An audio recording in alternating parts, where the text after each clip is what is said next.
Good morning. I'm here to speak to you today about classroom management with positive behavioral supports, which is also known as PBS, and how you can implement that to create a classroom learning community that celebrates diversity and helps children to develop some great social and emotional skills. So let's begin by taking a look at PBS. PBS is based on the idea that you're going to provide certain supports to the entire classroom, and that means establishing routines and procedures, developing rules and consequences. When you're implementing PBS, you need to make sure that your expectations are very clear. The rules that you develop need to be positive statements, and they need to be reviewed on an ongoing basis with students so that they don't have any problems remembering what those rules are. That's also the same with procedures, because students really need to have a solid understanding of how and why everything in the classroom operates the way it does. When it comes to classroom rules, you really want to make sure that you don't have too many rules. It makes it easy for the children to remember, and I think also enforceable. And so the rules have to have consequences. The consequences should make sense and be reasonable. Students can also participate in making the rules. That's not necessarily going to be the best with very young children, but when possible, it's always a good idea to have them participate in discussions and problem solve how the rules could be altered or what sort of new rules would help them as a classroom. And this kind of will give them opportunities to develop that sense of community and working together. So when you're applying interventions to behavior, it's a good idea to use the applied behavior analysis. That means you're going to define what the problem is or what behavior you would like to change, which we call the target behavior. That means when it happens, where it happens, why or how it is happening.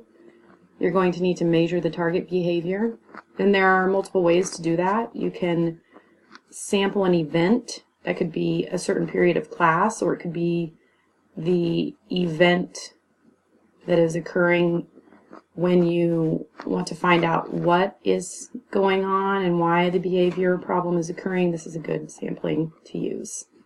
Duration is when you determine how long the behavior is occurring, and interval sampling is done when you sample during certain times in intervals and record how often the behavior is occurring then. So the next step is to set goals. Once you determine what the target behavior is, you're going to have to understand what is causing the behavior, the antecedent that is occurring prior to behavior, and also if there is any reinforcement that's occurring that's causing that behavior to continue. You need to determine what that reinforcer is. It's also a good idea to consider how culture or personalities are impacting the behavior and why it's occurring. And then you can better determine how to intervene in a way that's respectful to students, and you can go ahead and monitor that progress and set new goals after that. When you are talking about trying to manage behavior, it's always a good idea to consider how your classroom layout is impacting this. So you want to make sure that transitions are easy, and the best way to do that to start with is to create a layout that makes sense for how you generally move around the classroom. So if you need to have the traffic move a certain way, you don't want to put a bookcase there blocking the path. And this all comes to light when you're creating your procedures and you can adjust your layout as needed. Another thing to consider is the noise level. So if you have a lot of use of the smartboard, for example, you don't want to put that right next to an area where there's small group work going on, because it'll be distracting and disruptive to the small group. When you're instructing, one of the ways that you can create interest for the kids and also, provide some opportunities for different experiences is to have small group, large group, and independent work, and do that in a way that is individualized for the students and helps them to work in different ways together. So for example, you might create a small group with children who are all on the same level. You might have a small group where there's a variety of different levels working together. So social skills are an important part of what you need to be teaching the kids when it comes to behavior, and that is a lot of children with learning and behavior problems struggle with social skills.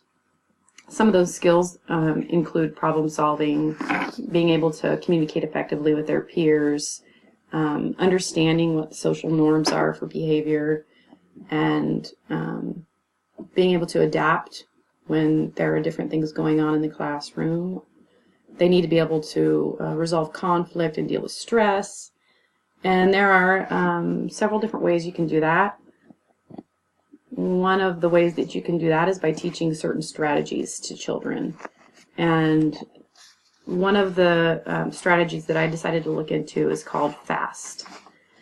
FAST is great for kids who are struggling with maybe a little self-control, or thinking about a problem, thinking it through before making a decision.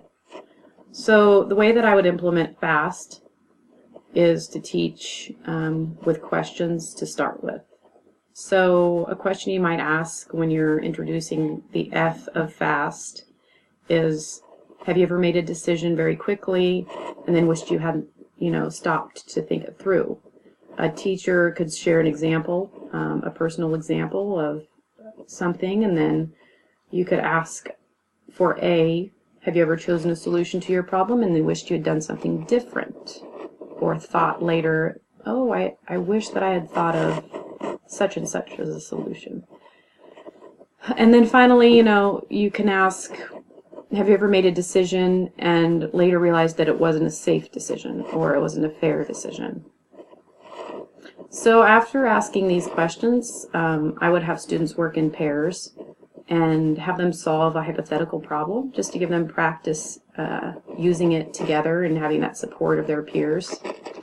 And to wrap up the teaching of this strategy, I would have the children all create a visual aid or a symbol system, if that works better for their purposes, to help them remember the guidelines of FAST.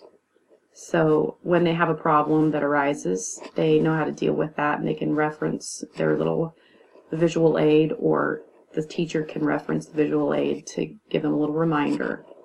Some of the downsides of FAST might be that the language is, not very simple. So students who struggle with their language skills might have a difficult time remembering A is for alternatives and S is for solution evaluation. But I feel like that could be adjusted a little bit and simplified so that students can remember it, or using a visual symbol system might also help. Also, students with weak working memory might have a hard time with this because there are multiple steps. And it's not just a simple, quick fix. It takes time, which is the purpose of it, but also it could be difficult for children who have a hard time with the working memory. So this is what I just spoke about. When I did the questioning with FAST, I would probably lead that discussion just to get them thinking in the direction that I want them to go. And I feel like that will be pretty effective. So finally, when you're choosing a strategy or a social skills program to help students, to start with, I think you need to look at how you're grouping the students, on a regular basis when you're instructing, trying to give them opportunities to work together, because creating a classroom community that celebrates diversity is really about getting children working together and letting them have opportunities to respect each other's differences. So, but when you're choosing a specific program, you need to ask, does it meet a need that you need to focus on? And does it work with the student's strengths and weaknesses? Is it adaptable for students who need it adapted, so that everyone in the classroom is getting that need met?